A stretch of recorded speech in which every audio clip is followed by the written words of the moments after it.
विश्वकर्मा मूर्ति विसर्जन बेले अघटन पानी रे बुड़ी 2 आईटीआई छात्रों मृत्यु।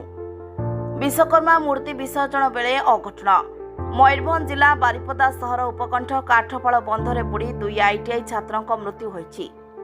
एक शिल्प तालीम केन्द्रर एही छात्र द्वय विश्वकर्मा मूर्ति विसर्जन पई जाइथिबा बेले अघटन घटिछि। बारिपदा अग्निशम बाहिनी पहुंची खोजाखोजीर 3 घंटा पर 2 छात्रों मृतदेह उद्धार करथिले। सूचना अनुसार मृत द्वय हेले बादाम पहाड़ अंचल भंडन ग्रामर ठाकुर सोरेन और टाटो अंचल बड़गाँ ग्रामर भाग्य प्रकाश पात्र। सेमाने हॉस्टेल रही पढ़ुथिले।